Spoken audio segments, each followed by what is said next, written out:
Salut tout le monde, salut les épicurieux.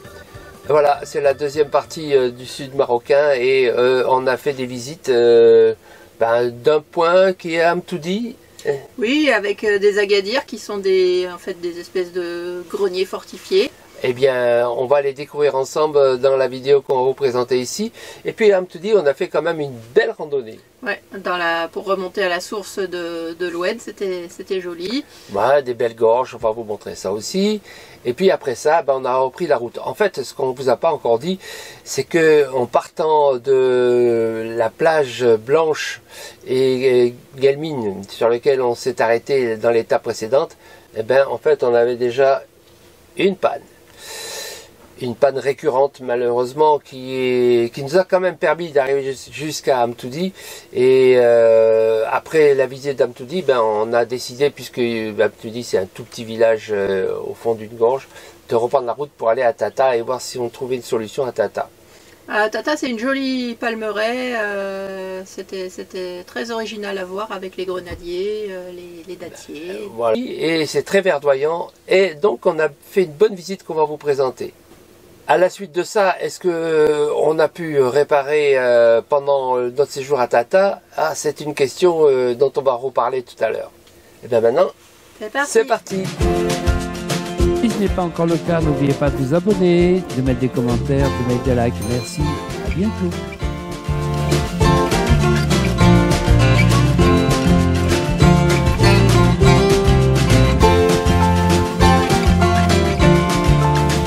En sortant de Guelmine et sur la route donc de Amtoudi, le paysage change parce qu'on trouve quelques oasis dans lesquelles on s'arrête d'ailleurs pour se rafraîchir ou pour boire un café ou pour le repas. Et le paysage est parfois avec quelques plans d'eau dont on profite ici pour la fraîcheur, mais ce n'est pas toujours le cas parce que dès qu'on sort de ces zones-là, on peut constater les dégâts de la sécheresse qui a déjà eu lieu, mais on arrive ici à Amtoudi. Et la première chose qu'on fait, on refroidit le moteur parce qu'on a bien chauffé. Et là, on va grimper là-haut. C'est notre projet de demain. Et c'est à la fraîche le lendemain matin que l'on prend la route de l'escalade accompagné de ce chien du village qui nous suit et qui va nous amener jusqu'en haut, puis la visite du bas, puis même la gorge que l'on va faire ensuite. Le voilà. Oh, tu nous as levé de la poussière, hein. Qu'est-ce que tu as trouvé?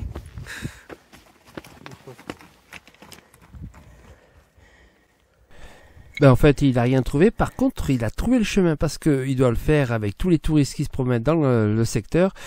Et il nous a devancé. On n'avait qu'à le suivre et il nous a amené jusqu'en haut de ce grenier. Donc, on a pu le visiter. Il y a un gardien qui peut servir de guide. Mais on l'a fait dans des conditions très satisfaisantes puisqu'on était les seuls au moment où on a fait la visite. Et on a pu constater que cet ensemble-là est entièrement restauré par les gens du village et de manière très bien faite. Et donc voilà, c'était très sympa. On a vu ces greniers.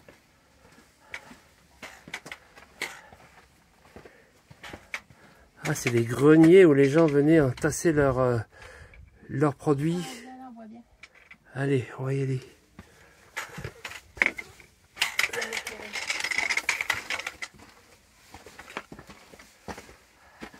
Tout ce qui avait de la valeur, c'est là, c'est les coffres forts. Ah ouais.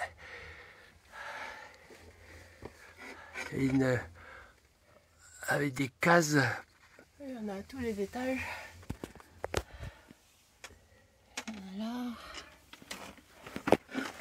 Il y en a là. Et il y en a là.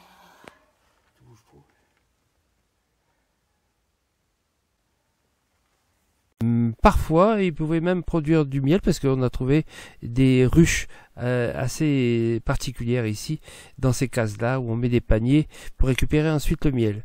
Une fois qu'on a fait ça, on avait déjà pris bien chaud, on a décidé de redescendre tout en suivant le chien qui nous a amené dans la vallée pour aller maintenant à la gorge qu'on voulait voir jusqu'au bout. Le début de la randonnée est assez facile parce que c'est plat. Et puis petit à petit, ça devient un peu plus raide avec des cailloux qu'il faut grimper, mais la récompense est là. On a enfin de l'eau visible, et jusqu'à présent on ne la voyait pas. C'était une vallée sèche. Et bien voilà, maintenant la gorge est faite et on va pouvoir retourner sous la chaleur. Il faut bien se désaltérer au campement. Et comme c'était le jour d'anniversaire d'Elodie, on a pu le fêter avec les moyens du bord parce que bon, on n'avait pas de champagne, mais on avait réussi à récupérer quelques gâteaux dans la ville précédente. La route qui nous amène maintenant à Tata nous permet de rencontrer encore quelques oasis, mais la route devient parfois très sèche et on a eu à traverser des zones de sable intense, de brouillard de sable avec du vent et des zones assez sèches. Mais néanmoins, on arrive à Tata en retrouvant cette fois des belles oasis. Les portes de la ville sont impressionnantes et lorsqu'on arrive dans le centre, on s'aperçoit qu'il n'y a pas grand monde tout simplement parce qu'il fait très chaud et qu'il n'y a personne qui se promène dans les rues à cette heure-là.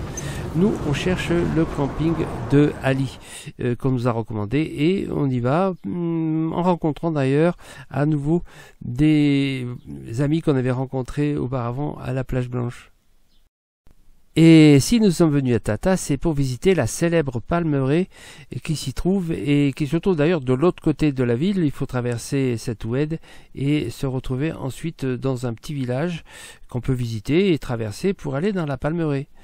Et c'est ce qu'on a fait pour retrouver la fraîcheur. Alors aujourd'hui, c'est la balade dans la palmeraie de Tata. On va traverser le village qui se trouve de l'autre côté de la ville ancienne, tout emprisé évidemment. Un palmier, ça consomme 400 litres d'eau par jour, chacun.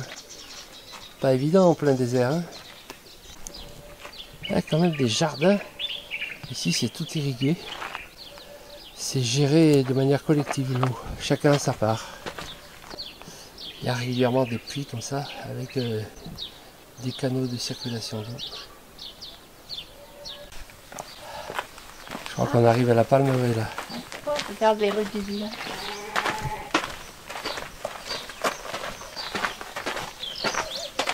Ah ouais, on y arrive. Et la rue du village. Ah ouais. Un joli jardin encore là. C'est beau, c'est frais. C'est fait frais, oui, c'est agréable. Hein. Il y a des grenadiers en fleurs. Ah, les grenadiers. C'est beau, hein? C'est très beau. Belle balade là.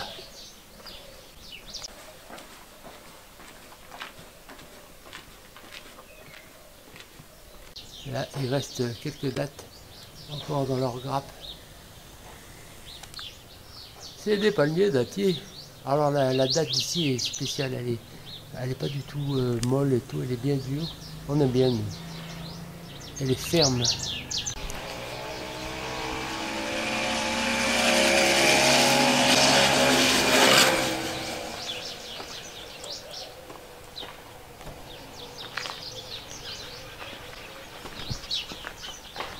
Et hop, elle réapparaît. J'adore être magicien.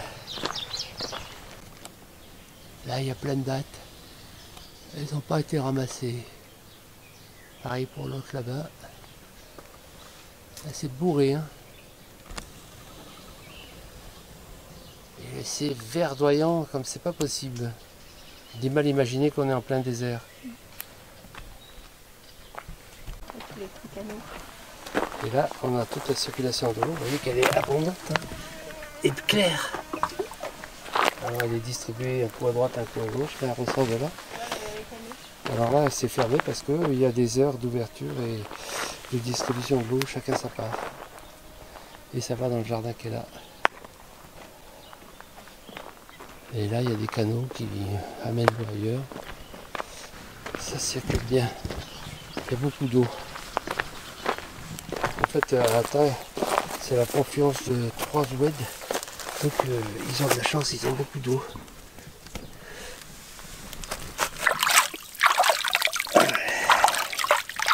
Elle est bonne à boire. Très bonne à boire. Un peu le goût de terre. Tu veux boire? Moi, j'ai déjà là-bas, j'ai trouvé de l'eau déjà. Dans un autre petit canal. Et si vous avez jamais vu des bébés dattes, ben voilà. On reviendra l'année prochaine pour les manger. Inch'Allah. Il y a des canaux partout qui irriguent absolument tous les coins et recoins, avec une réunion hebdomadaire pour savoir qui aura de l'eau et combien. Donc c'est très organisé et très démocratique. Là, on va l'appeler l'allée des grenadiers. Et il y a plein d'abeilles dedans.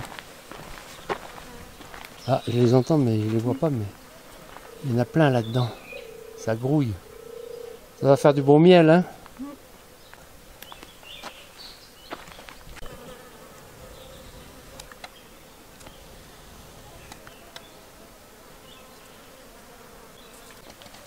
Et parfois, le sol est carrément presque boueux. Mouillé. Mouillé en tous les cas. Dans les creux. Ah, on est bien au frais. C'est très à l'ombre. Ah, un des carrefours de distribution de l'eau. Hein. Actuellement, ben, en fait, il n'y a pas d'arrivée d'eau. Et ben ceux de derrière, ils ont l'eau. Ah, ceux de derrière, ils ont l'eau. Ah ouais, ceux de derrière, ils ont l'eau. C'est le tour de là. Là, à force de ziguer et de zaguer... Il faut vraiment retourner très à gauche parce que là, on est un peu perdu dans la palmeraie, mais... globalement, quand elle s'arrête, tu tournes à gauche. Voilà. Ouais. Ça, au pire, on tombe dans l'autre camping à l'autre bout de la ville. Bon, eh ben on y va. Hein.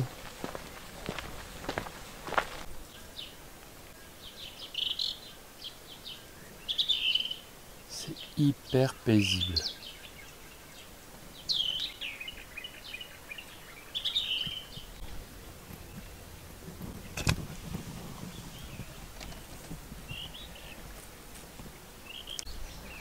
Un système d'occlusion temporaire. Il suffit de donner un coup de bêche là-dedans et c'est reparti pour irriguer là. Pour l'instant, la priorité c'est là. Et il y a du bon débit. Hein. Là, il y a une rustine pas très bien fermée. Hein. Petite perte d'eau. Regardez la vitesse du courant. Hein. C'est quand même très très rapide.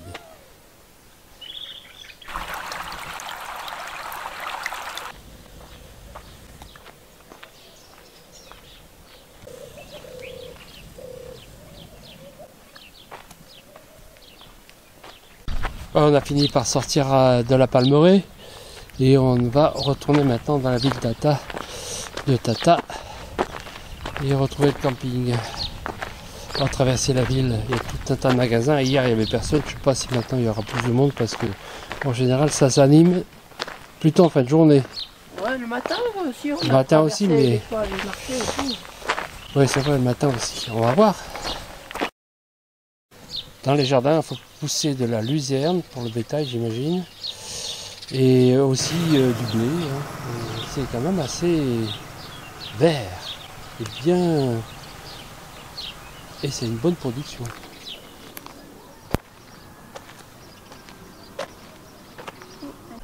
Eh ben nous, on va là-bas où il y a la mosquée, c'est notre campement. Et là, il y a la gorge... de l'Oued, on ne peut pas traverser, il faut passer par le pont pour aller en ville. C'est quand même une personne âgée qui transporte ça. Hein. Elle boite et tout. Mais ce qui est incroyable, c'est qu'on voyait qu'elle traînait et on se demandait pourquoi. Mais c'est qu'elle avait le téléphone à l'oreille, comme les petits jeunes. Voilà les Louettes qu'on va traverser par un gué. Et les lauriers qu'il y a tout le long. Ce qui fait que la ville de Tata est appelée aussi la ville rose. Pas pour les mêmes raisons qu'à Toulouse. Hein.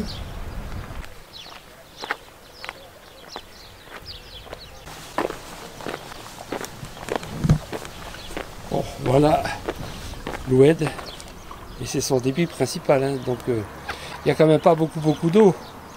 Mais là, elle est visible. Sinon, elle est dans la nappe phréatique. Hein. Ah, il y a même des grenouilles qui nous accueillent.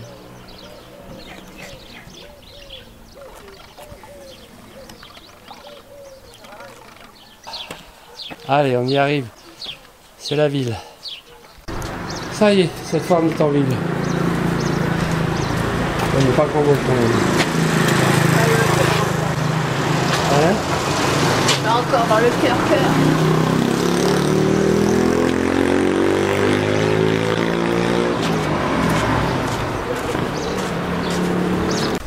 Là, si tu veux acheter un tagine, il y a de quoi faire.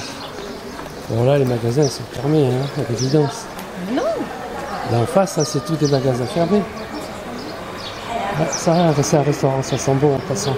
Vous sentez pas l'odeur, mais oui. Oh, ça sent bon. Ça sent bon, hein. Peut-être qu'il faudrait qu'on achète du pain. Si ça, c'est la rue des Bouchers.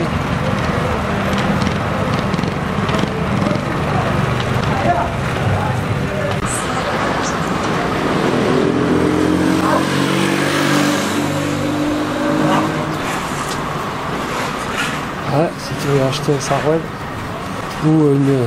Monsieur.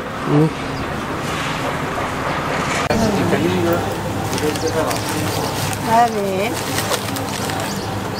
Allez, on va acheter le pain traditionnel cuit sans des cailloux, sans corchon. Ah, on prépare le pain là à la main, on le met dans le fond, il y a les cailloux. Ah, tenez, je vous en fâche. Ah, il m'a dit d'arroser, soit il est cuit. Ah, là, la pierre, elle est chauffée au glace, là. La pierre est chauffée, et ensuite il a mis la pâte. Il est là-bas.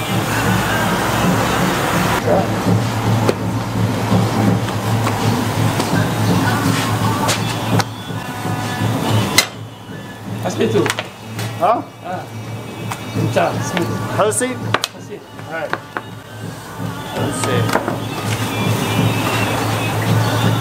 Voilà. الخبز عروقي. تفرنوت. تفرنوت. Ah ouais, ça gonfle. Oui. Après, ça gonfle dedans. Shukran, Jen. Et voilà, on arrive à notre camping. Le camping Palmier à Tata. C'est un très bon camping. Il y a tous les services. Ali, le patron, il est bien sympa. Il peut nous aider. D'ailleurs, nous, on a une demande à lui faire parce qu'on va commander des pièces pour le camping-car si c'est nécessaire. Voilà. Donc, il y a des gens qui arrivent, on s'installe devant vous. C'est grand. Il y a des douches chaudes, il y a des poubelles, il y a de l'eau, il y a de quoi faire des cassettes, il y a tout. Il y a même des machines à laver. C'est très complet. Et à l'ombre, parce que là, ça compte. Hein. Allez, on va voir Ali. Et si on doit voir le gérant du camping, c'est parce que on doit résoudre ce problème. Il connaît des mécaniciens, il a la possibilité de nous aider, et parce que ici on a une panne et qu'il va falloir maîtriser maintenant et réparer. Grâce à mon OBD permanent, je peux savoir quelle est la cause. D'après les codes d'erreur qu'on a pu déchiffrer, il semblerait que ce soit cette électrovanne qui soit la responsable. Et là commence une longue série d'attentes et de réparations que je ne vais pas vous raconter ici parce que je vais faire une vidéo dédiée à ce sujet. Ce qui est sûr, c'est qu'on aura passé 6 jours à attendre une pièce, ce qui nous aura permis de partir de Tata plein d'espoir et peut-être d'avoir un véhicule qui fonctionne correctement. Et ça, c'est une autre histoire qu'on va écouter dans une autre vidéo. Parce qu'il a fallu trouver une solution pour la panne que l'on avait. Anomalie du turbo, dont on a essayé de comprendre le fonctionnement, parce que bon là, c'est pas du tout mon domaine et j'ai dû potasser. J'avais le temps en 6 jours. Hein. Mais on a commandé une pièce qui semblait être la cause par rapport aux informations qu'on a reçues de l'OBD qu'on a sur la Toto et qui nous a donné des références de panne. C'est l'histoire qu'on va vous raconter à part dans une autre vidéo et qui nous a permis quand même d'arriver ici à Fomsguide. Dans quelles conditions? Ça, c'est l'histoire qui va venir. Donc pour l'instant, on vous dit bye bye et à bientôt pour la prochaine vidéo sur la panne, notamment.